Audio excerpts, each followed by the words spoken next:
사도신경으로서 우리의 신앙을 고백합니다. 전능하사 천지를 만드신 하나님 아버지를 내가 믿사오며 그 외아들 우리 주 예수 그리스도를 믿사오니 이는 성령으로 잉태하사 동정녀 마리아에게 나시고 본디오 빌라도에게 고난을 받으사 십자가에 못 박혀 죽으시고 장사한 지 사흘 만에 죽은 자 가운데서 다시 살아나시며 하늘에 오르사 전능하신 하나님 우편에 앉아 계시다가 저리로서 산자와 죽은 자를 심판하러 오시리라. 성령을 믿사오며 거룩한 공회와 성도가 서로 교통하는 것과 죄를 사하여 주시는 것과 몸이 다시 사는 것과 영원히 사는 것을 믿사옵나이다. 아멘.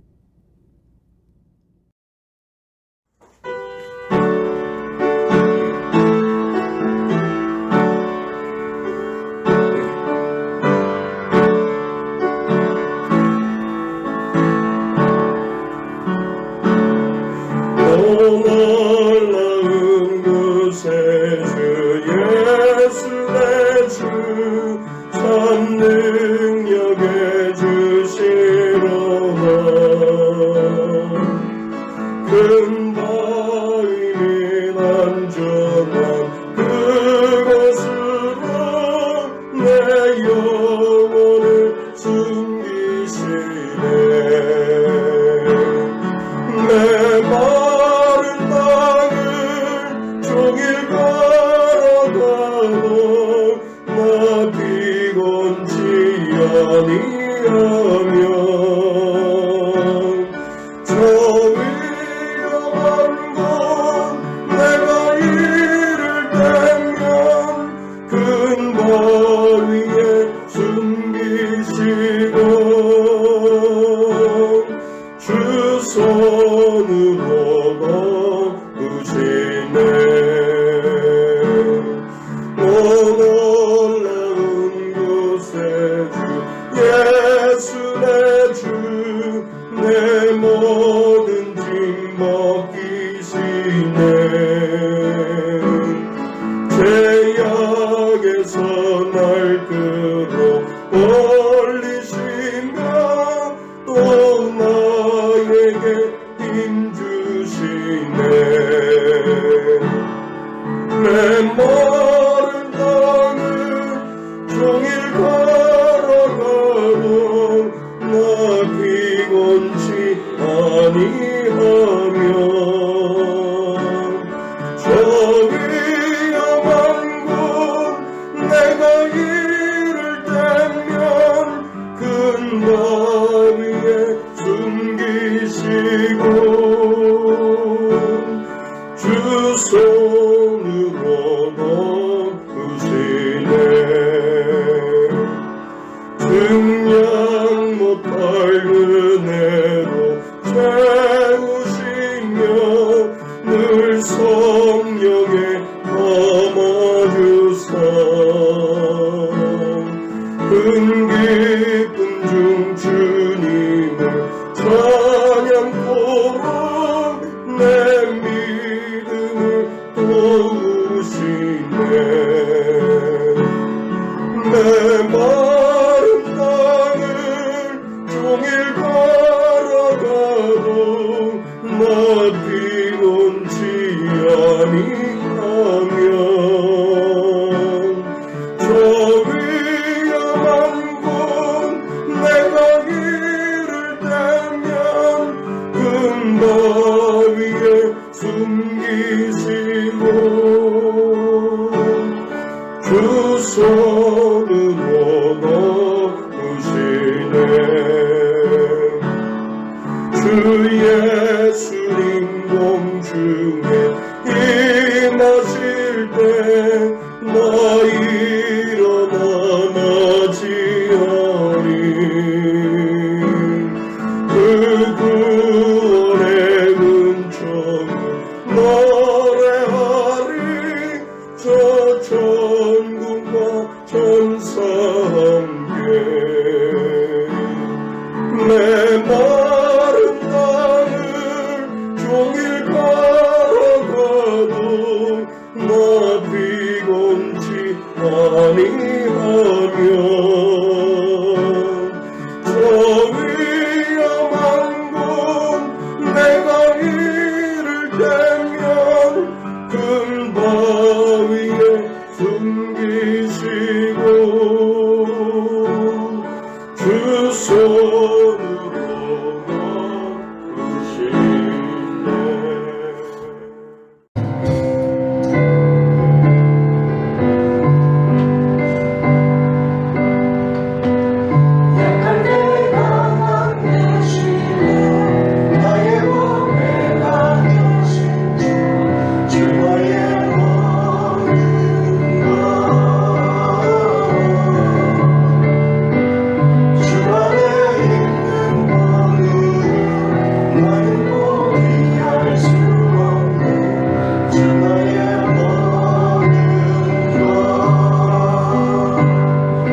기도드리겠습니다. 하나님 아버지 감사드립니다. 오늘도 저희 지체와 가정들 기억해 주시고 주의 날에 주님 앞에 모여 앉아 주님을 찾고 예배드릴 수 있는 은혜를 허락하심에 감사드립니다. 아버지, 이러한 어려운 상황 가운데서도 육신의 건강을 지켜주시고 좌로나 우로나 치우치지 않고 주님만 바라보며 산 도리신 그리스도 안에 기초를 세우며 말씀의 영양분으로 성장하게 하심에 감사드립니다. 비록 모든 성도가 함께 모여 한자리에서 예배하지는 못하지만 어느 곳에 있든지 마음과 뜻과 정성을 다하여 영으로 주님께 영광을 돌리게 하여 주시옵소서. 이 시간 우리의 몸과 마음과 영혼을 예수 그리스도의 보혈로 씻겨주시고 성령으로 충만케 하셔서 영과 진리로 주님을 예배하는 시간 되게 하여 주옵소서. 아버지 하나님, 믿는 성도들 믿음 안에 세워주시며 하늘의 신령한 은혜와 주님의 은밀한 것들을 열어주셔서 이 세상 사는 동안 하나님만을 누리며 말과 혀로만 그치는 것이 아니라 진실이 행함으로써 세상과 구별될 삶을 살게 하여 주옵소서. 언제나 말씀과 기도가 우리의 삶의 기본이 되게 하시며 그 말씀과 기도를 통하여 주님의 거룩한 것들만 취하는 저희들 믿는 자들 되게 하여 주옵소서. 아버지, 지금 세상은 세상 사람들이 기대하는 것과 달리 어둡고 불안하고 불의함으로 끊임없이 달려가고 있습니다. 불의한 자들이 일어나 세상을 어지럽게 하고 혼란에 빠뜨리고 있는 것을 확인할 수 있습니다. 이러한 하나님을 모르고 불순종하는 자들과 그들의 치리에 저희들 실족하거나 걸림돌로 작용하지 않게 하시며 모든 것 위에 계신 하나님만을 바라봄으로 세상의 일들에 걸려 넘어지지 않고 이 모든 것들로 벗어나 주님의 영광에 이르게 하여 주시옵소서. 아버지 하나님 감사합니다. 저희들 주님의 특별한 백성으로 삼으시고 그 사랑으로 돌보시고 마지막 그날에 주님 오실 때 영광을 돌리게 하시려고 준비시켜 주심에 감사드립니다. 하나님의 뜻과 섭리로 세우신 교회들을 통하여 주님의 뜻을 이루어 주시고 마지막 주님 오실 그날에 소망을 이루는 교회들 되게 하여 주시옵소서. 아버지, 오늘 목사님의 말씀을 통하여 모든 성도마다 새 힘을 공급받게 하여 주시고 온전히 하나님 말씀에 매여 하나님의 선하신 계획에 순종하는 저희 삶 될 수 있도록 인도하여 주시옵소서. 오늘 예배의 처음부터 마지막까지 주님께 온전히 올려드리오며 예수 그리스도의 이름으로 기도드립니다. 아멘. 예, 오늘은 베드로전서 1장 22절에서 25절까지 있는 말씀입니다. 너희가 진리를 순종함으로 너희 영혼을 깨끗하게 하여 거짓이 없이 형제를 사랑하기에 이르렀으니 마음으로 뜨겁게 서로 사랑하라. 너희가 거듭난 것은 썩어질 씨로 된 것이 아니요 썩지 아니할 씨로 된 것이니 살아있고 항상 있는 하나님의 말씀으로 되었느니라. 그러므로 모든 육체는 풀과 같고 그 모든 영광은 풀의 꽃과 같으니 풀은 마르고 꽃은 떨어지되 오직 주의 말씀은 세세토록 있도다 하였으니 너희에게 전한 복음이 곧 이 말씀이니라. 아멘. 오늘은 2월의 첫째 주일이 되었습니다. 우리가 살아가면서 이 세상에서 가장 기쁘고 가장 복된 소식이 있다면 그게 뭘까요?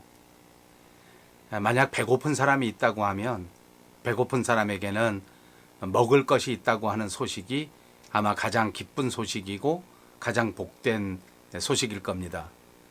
옛날에는 우리가 먹을 것이 많지 않은 시대가 있었습니다. 늘 먹을 게 모자랐기 때문에 이제 동네에서 결혼식 같은 잔칫집이 열리게 되면 진짜 사람들이 수없이 많이 몰려들었습니다. 혹시 먹을 것 있나 해서 모인 것이기 때문입니다.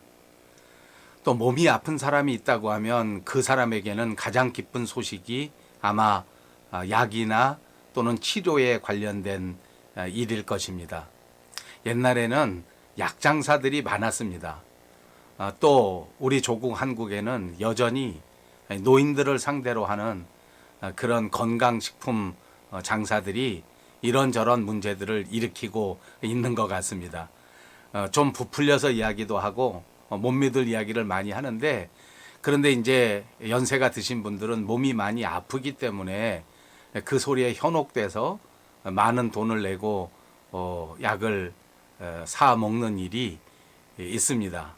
사실 요즘은 이제 먹을 것도 굉장히 많이 흔해졌고 또 의료 기술도 많이 발전했을 뿐만 아니라 이제는 보험 제도도 잘 돼 있기 때문에 병원 가는 일이 그렇게 어렵지 않습니다. 그러니까 지금은 뭐 잔치를 열었다고 해도 뭐 먹을 것 때문에 그리 몰려드는 사람들은 찾아볼 수 없고, 또 이런저런 약장사들이 나타나서 무슨 특효약이 있다고 해도 병원 가는 일이 그렇게 어렵지 않기 때문에 사람들이 옛날처럼 많은 관심을 가지지는 않습니다.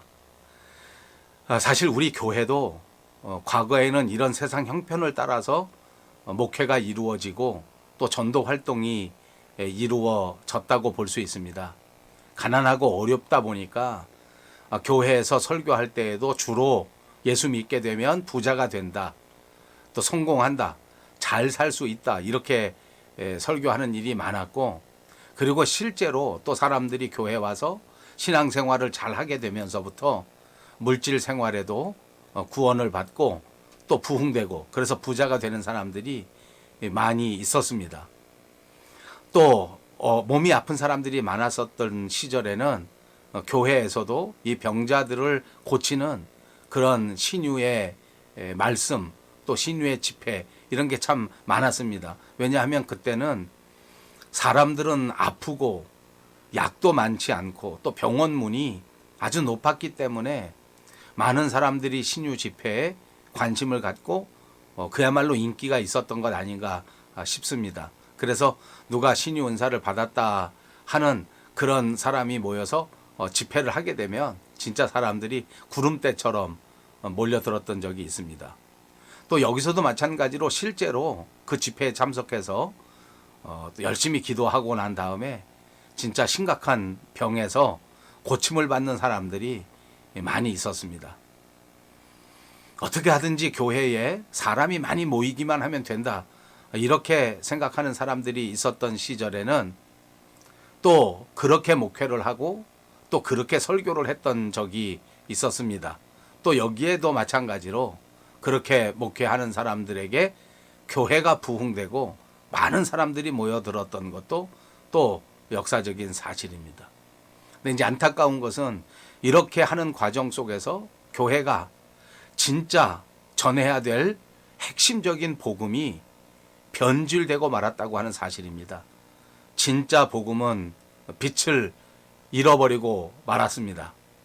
죄에서 구원을 받고 하나님의 자녀가 돼서 거듭난 생활, 하나님과 더불어 거룩한 생활을 하다가 영원한 천국으로 가야 되는 것인데, 이게 기독교의 근본이요, 기독교의 핵심이라고 말할 수 있는데, 이런 근본 정신은 다 잃어버리고 그냥 세상에서 먹을 것 배불리 먹고 또 세상에서 육체적인 건강이나 누리고 이런 것들에 대해서 너무 지나치게 집착하고 또 강조하면서 마치 기독교의 근본이 세상에서 성공하는 것인 것처럼, 마치 기독교의 근본이 건강하게 장수하는 것처럼 이렇게 오해가 되고 말았던 것입니다. 그래서 오늘날 많은 사람들이 교회를 등지고 교회를 떠나가게 됐는데, 그 자체가 이렇게 근본 복음, 복음의 핵심에서 벗어난 채 세상과 짝하여져 버린 우리 교회의 모습 때문이 아닌가, 이렇게 생각할 수 있습니다. 또 이미 먹을 것도 많아졌고 또 이미 병원에도 마음껏 다닐 수 있는, 그리고 또 나름대로 세상에서 성공했다고 생각할 수 있는 사람들이 많아지게 되니까 이제 그 사람들에게는 더 이상 먹을 것이 필요 없는 것처럼 먹을 것을 강조하는 교회가 필요 없다고 생각하는 겁니다. 나름대로 성공을 강조하는 교회가 더 이상 나는 성공했기 때문에 필요 없다, 이렇게 생각하게 됐다는 것입니다. 여러분, 이제는 진짜 하나님의 교회가 진짜 하나님의 복음의 핵심을 전파해야 될 때라고 생각합니다. 이제 교회가 세속화되는 것을 더 이상 방치할 수는 없습니다. 본래의 말씀대로 하나님의 복음을 전파하고 목회해야 되는 시대가 되었다고 믿습니다. 본문 22절을 보십시오. 너희가 진리를 순종함으로 너희 영혼을 깨끗하게 하여 거짓이 없이 형제를 사랑하기에 이르렀으니 마음으로 뜨겁게 서로 사랑하라. 영혼을 깨끗하게 하여 그랬습니다. 영혼을 깨끗하게 한다는 것은 무슨 물이나 비누나 샴푸 가지고 하는 것이 아닙니다. 회개와 순종을 통해서 우리의 영혼이 깨끗하게 되는 줄로 믿습니다. 하나님의 말씀을 받아들이고 그 복음에 순종함으로써 우리의 영혼이 깨끗하게 된다는 것입니다. 베드로는 이 말씀을 통해서 현재의 내 상태를 말하려고 하는 것이 아니라 내가 마땅히 되어야 할 그런 성도로서의 자세를 강조하고 있는 겁니다. 그게 바로 내 영혼을 깨끗하게 하라는 말씀인 것입니다. 우리가 겉으로 드러나는 사람들의 행위라고 하는 것은 그 사람의 속에 들어 있었던 마음의 결과인 것입니다. 그러니까 깨끗하게 되는 길은 내 마음 속에서부터, 내 영혼에서부터 깨끗함을 시작해야 되는 것인데, 이렇게 영혼이 깨끗하게 되는 방법으로서 베드로가 제시하는 방법은 바로 진리에 순종하는 것이라는 것입니다. 진리에 순종하기 위해서는 말씀을 신뢰하는 그런 믿음이 선행되어야 합니다.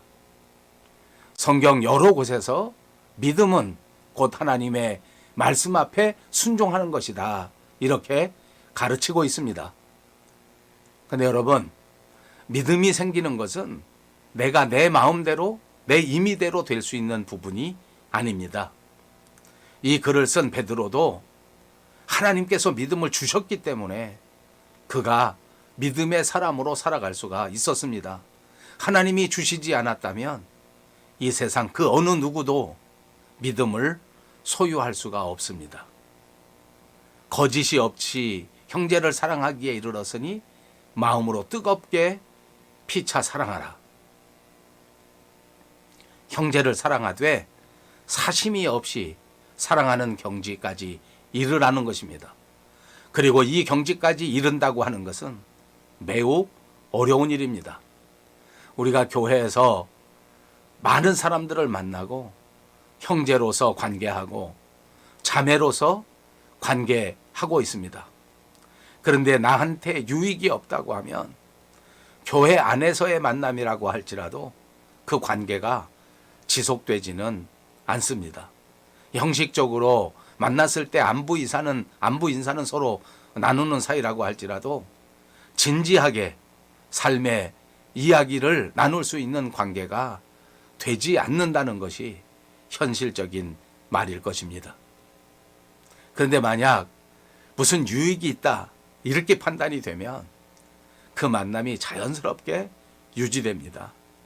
그래서 교회 안에서도 보면 유명한 사람이 하나 나타나면 그 곁에는 많은 사람들이 모여드는 것을 볼 수가 있습니다. 바람직한 모습이 아닙니다. 어찌 보면 참 슬픈 모습이라고 말할 수밖에 없을 겁니다. 오늘 하나님의 말씀 성경에서는 거짓이 없이 형제를 사랑하라, 이렇게 말합니다. 그것도 마음으로 뜨겁게 사랑하라고 말씀합니다. 형제를 사랑한다고 하는 것은 우리 기독교가 가르치는 가르침 가운데에서도 핵심적인 그리고 위대한 가르침인 줄로 믿습니다. 그냥 형식적으로 사랑하는 것이 아니라 마음으로부터 뜨겁게 사랑하는 여러분들이 되시기를 주님의 이름으로 축복합니다. 사실 이 말씀이야말로 우리 믿는 사람들이 가장 지키기 어려운 말씀 가운데 하나일 것입니다. 오직 순종하는 믿음만이 이 말씀을 실행할 수 있게 될 줄로 믿습니다. 23절 말씀입니다. 너희가 거듭난 것은 썩어질 씨로 된 것이 아니요 썩지 아니할 씨로 된 것이니 살아있고 항상 있는 하나님의 말씀으로 되었느니라. 하나님의 말씀은 우리를 거듭나게 해줍니다. 복음은 우리로 하여금 생명이 있게 하고 그 생명을 통해서 거듭나게 하는 능력이 있는 것입니다. 거듭난다고 하는 것은 회심하는 상태를 말하는 겁니다. 더러운 죄가 다 사라지고 깨끗하게 된 상태, 그걸 말하는 것입니다. 그리스도인들의 거듭남이라고 하는 것은 말씀을 통해서 이루어지는 역사입니다. 사람들 스스로는 예수 믿고 스스로 거듭날 수 없는 존재입니다. 그래서 이 중생하는 일, 거듭나는 일은 성령께서 하시는 일이라는 사실을 믿으시기를 바랍니다. 사람이 진정으로 그리스도인이 되었다고 하면 그는 이미 성령을 받은 사람이라는 증거입니다. 사람이 그리스도인이 된 것은 그 사람이 다른 사람들보다 지식적으로 똑똑해서 또는 도덕적으로 아주 높아서 그래서 기독교인이 되는 것은 아니란 말입니다. 그에게 성령이 함께 하심으로써 성령이 그 사람을 불쌍히 여겨서 그를 거듭나게 만들어 주셨기 때문에 그 사람이 거듭나게 되었다는 것입니다. 그러니까 그리스도인들은 자기가 예수 믿고 그리스도인 된 사실 자체를 언제나 하나님 앞에 감사하는 사람이어야 합니다. 다른 사람들 앞에서 늘 겸손해야 하는 존재들인 줄로 믿습니다. 여러분, 성령을 받게 되면 죄를 이길 수 있는 능력이 임하시게 되는 겁니다. 그러나 성령으로 중생하지 못한 사람들은 죄를 이길 수 없고 죄와 싸워보지도 못하고 넘어져 버립니다. 성령으로 거듭났다고 할지라도 날마다 충만하게 성령 충만을 이루지 못하면 그 사람도 육신의 소욕 때문에 날마다 헤맬 수밖에 없는 겁니다. 육신의 소욕은 성령의 소욕과 서로 거스리기 때문입니다. 로마서 7장에도 보면 사도 바울은 지금까지 자기 힘으로 신앙생활을 해왔기 때문에 늘 힘들고 늘 실패할 수밖에 없었고, 드디어 8장에 가서 보면 성령의 능력이 임하시게 되니까 그의 신앙생활이 승리하는 신앙생활로 변화됐다고 하는 사실을 볼 수 있습니다. 갈라디아서 5장 17절에도 육체의 소욕은 성령을 거스르고 성령은 육체를 거스르나니 이 둘이 서로 대적함으로 너희가 원하는 것을 하지 못하게 하려 함이니라. 이렇게 말했습니다. 그러므로 육체의 소욕을 이기고 죄를 이기는 능력은 성령을 따라 사는 생활이라고 하는 사실을 믿어야 합니다. 육체는 영적인 일을 하는 데에는 전혀 무능합니다. 육적인 사람은 영적인 사역에 쓰임 받을 수가 없다는 말입니다. 성령 충만의 목적이라고 하는 것은 바로 영적인 사역을 감당할 수 있는 힘을 얻는 것을 말하는 것입니다. 유명한 D.L. 무디 목사님은 초등학교 3학년밖에 못 나온 무식한 사람이었습니다. 직업은 구두를 고치는 수선공이었습니다. 외모를 살피면 키도 작고 목소리도 나빴다고 합니다. 그렇게 배운 것도 모자르죠. 외모도 훌륭하지 못한 사람이었습니다. 그런데 역사상 아직까지도 무디와 같이 훌륭한 부흥사는 없다고 말합니다.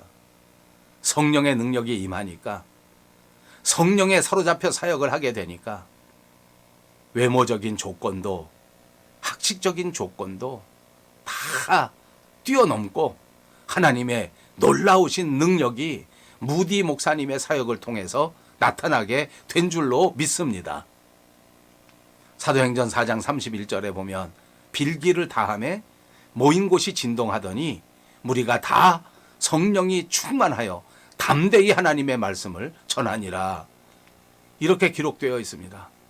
전도하는 일, 기도하는 일, 사역하는 일, 그 무엇이든지 성령이 임하셔야 그 능력이 나온다는 사실을 다시 한번 깨달으시고 모쪼록 열심히 기도하고 열심히 사모하고 열심히 기다리셔서 성령의 충만함을 받는 여러분 모두가 되시기를 주님의 이름으로 축복합니다.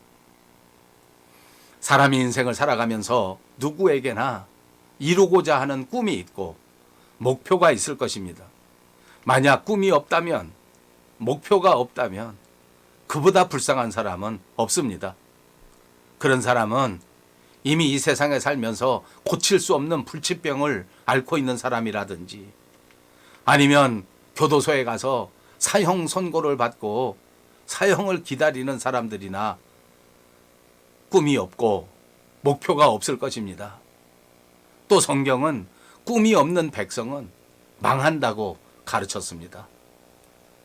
우리가 목표가 있다고 하는 것은 그것이 바로 살아있다고 하는 증거가 되고 내일을 향한 꿈과 비전이 있다는 증거가 되는 것입니다. 내일을 향한 꿈, 내일을 향한 목표를 이루기 위해서 우리는 환경이 힘들고 환경이 어렵다고 할지라도 부단히 개선하면서 나아가야 하는 것입니다. 여러분, 하나님께서도 저와 여러분들을 향한 하나님의 목표가 있습니다. 이걸 잊지 마시기 바랍니다. 우리를 향한 주님의 목표는 우리가 이 땅 위에 살아가는 동안 하나님의 영광을 나타내는 삶을 살기를 원하시는 것입니다. 사람이 살아야 할 목적은 바로 하나님의 영광을 나타내는 것입니다. 오늘 우리의 현실을 겸허하게 되돌아보고 자기를 성찰해서 거듭나는 기회를 삼고 이제 하나님께서 내게 주신 것이 무엇이고 내가 하나님 앞에 영광을 돌릴 수 있는 일이 어떤 것인가를 분명히 깨달아서 날마다 때마다 일마다 하나님께 영광 돌리는 삶을 살아가시기를 축복합니다. 24절 말씀입니다. 그러므로 모든 육체는 풀과 같고 그 모든 영광은 풀의 꽃과 같으니 풀은 마르고 꽃은 떨어지되. 베드로가 인용한 이 말씀은 구약성경 이사야서에 나오는 말씀입니다. 이때는 이스라엘이 바벨론에게 포로로 잡혀가 있을 때였습니다. 이사야는 이스라엘이 회복될 수 있다고 하는 것을 노래한 것입니다. 지금은 바벨론이 막강해서 끝까지 갈 것 같지만 결국 바벨론도 쓰러지게 된다. 이스라엘은 하나님께서 붙잡으셨기 때문에 지금은 위태위태하고 망할 것 같지만 그러나 이스라엘은 하나님의 약속을 힘입어 반드시 영원하게 된다. 이것이 이사야 노래입니다. 이 말씀을 인용한 까닭은 오늘 베드로가 로마 제국에서 핍박을 당하는 성도들을 바라보면서 격려하고 싶은 마음에 이 말씀을 인용한 겁니다.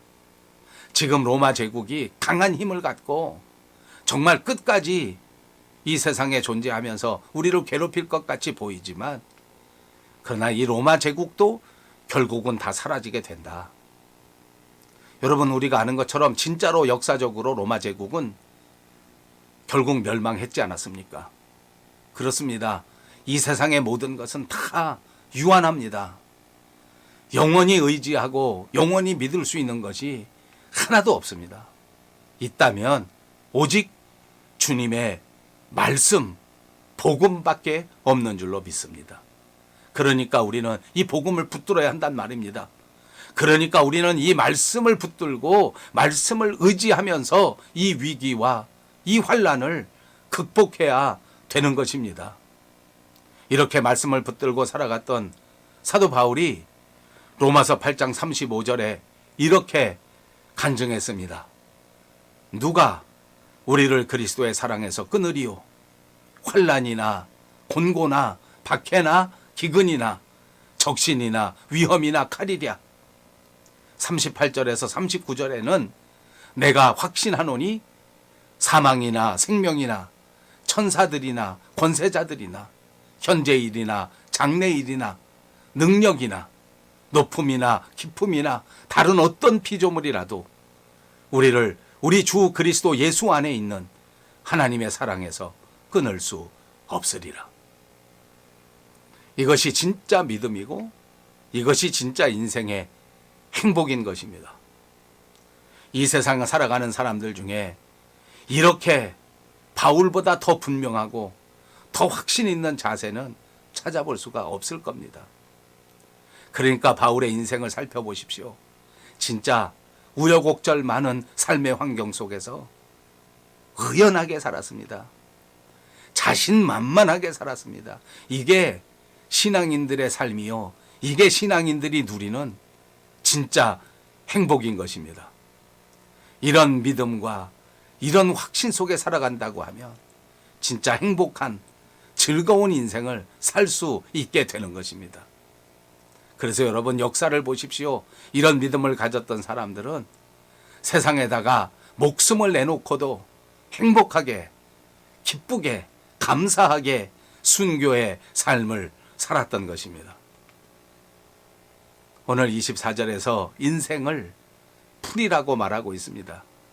풀은 봄에 났다가 차가운 바람 불면 죽고 마는 것입니다. 짧은 생명력을 상징하는 것입니다.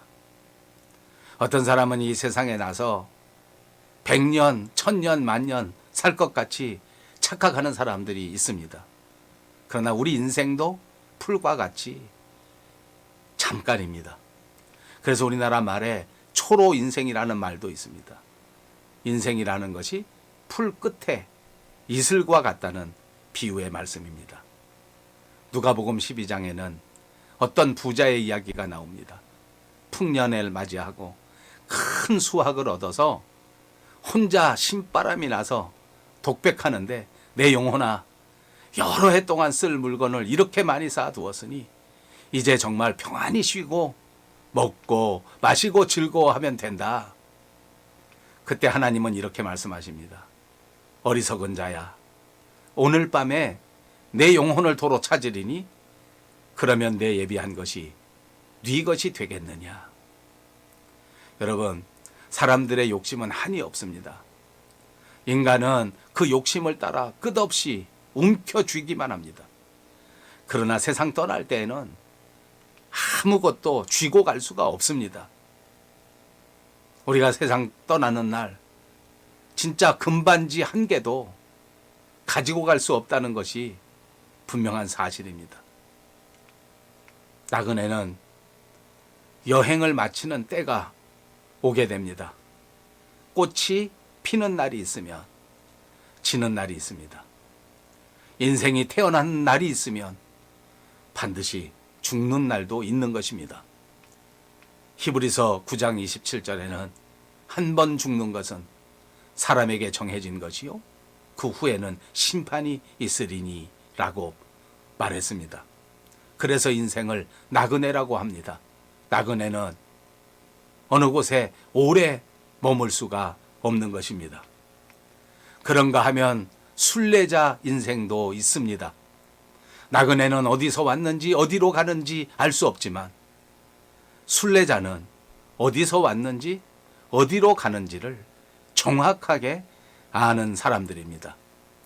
나그네는 목적지가 없이 떠다니지만 그러나 순례자는 성지를 향해서 떠났다가 때가 되면 자기 집으로 돌아오는 것입니다.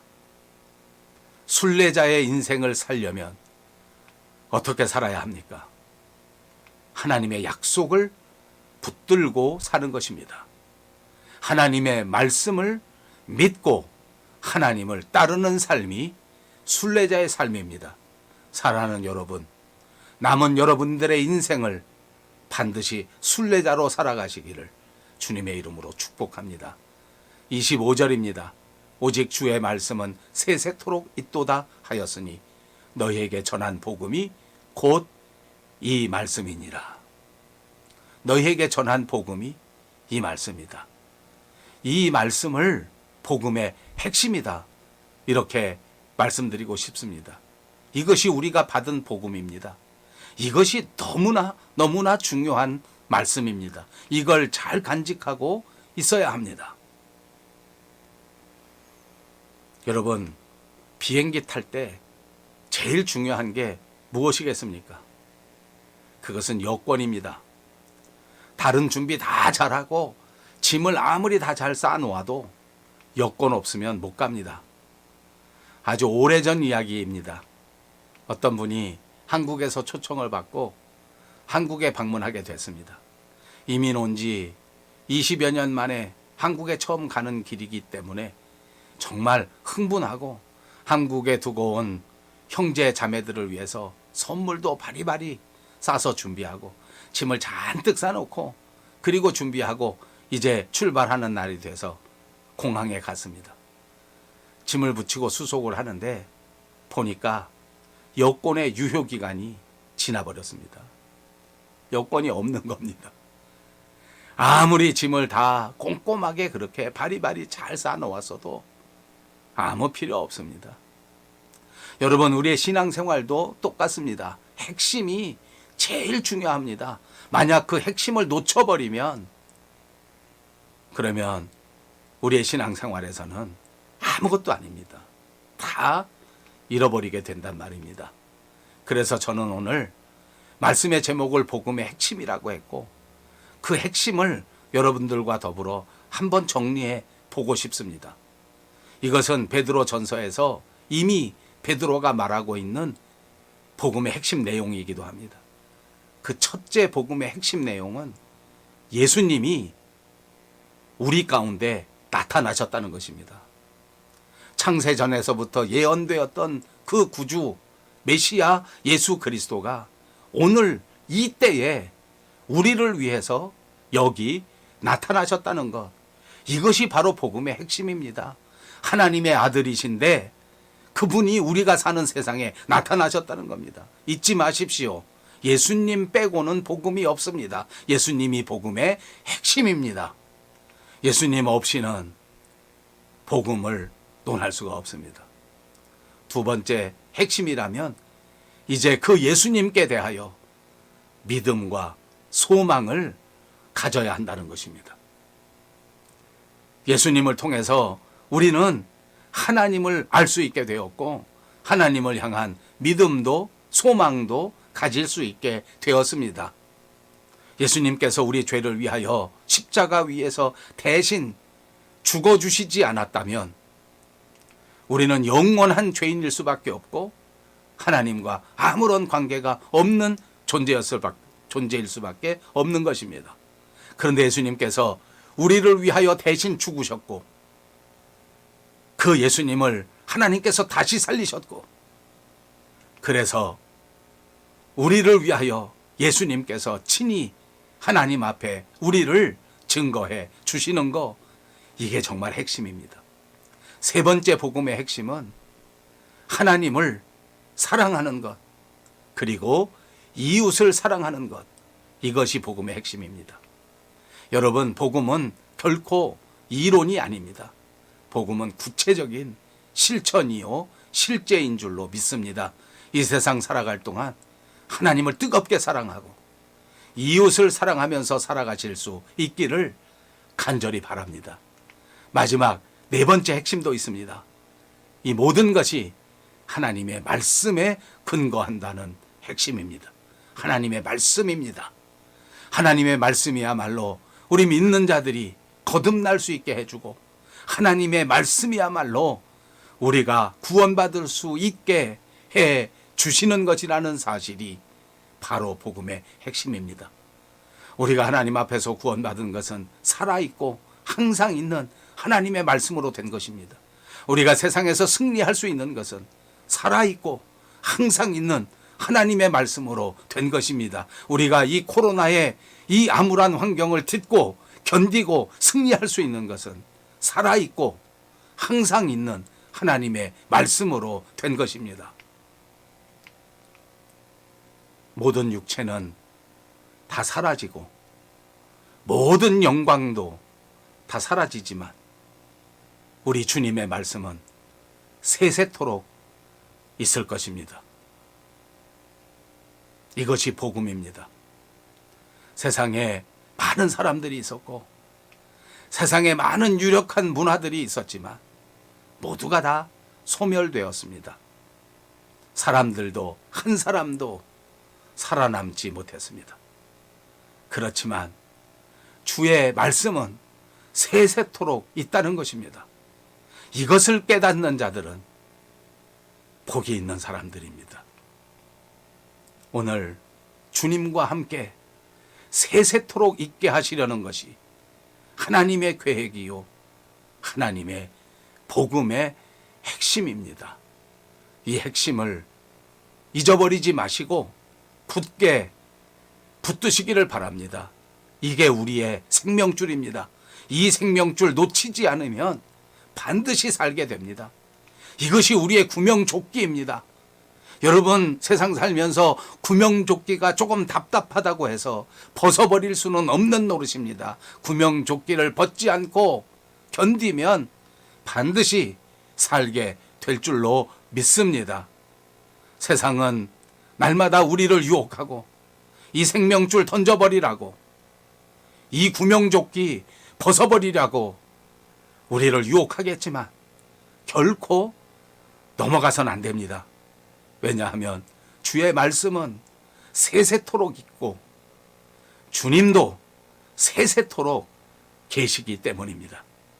이제 이 말씀 붙들고 주님의 영광을 드러내며 승리하시는 저와 여러분 모두가 되시기를 주님의 이름으로 축복합니다. 감사합니다.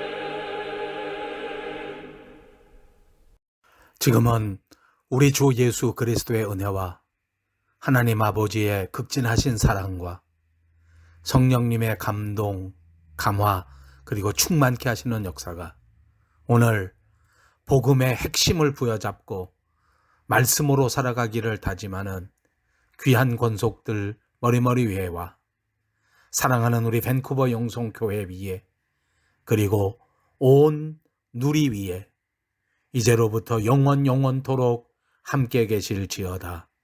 아멘.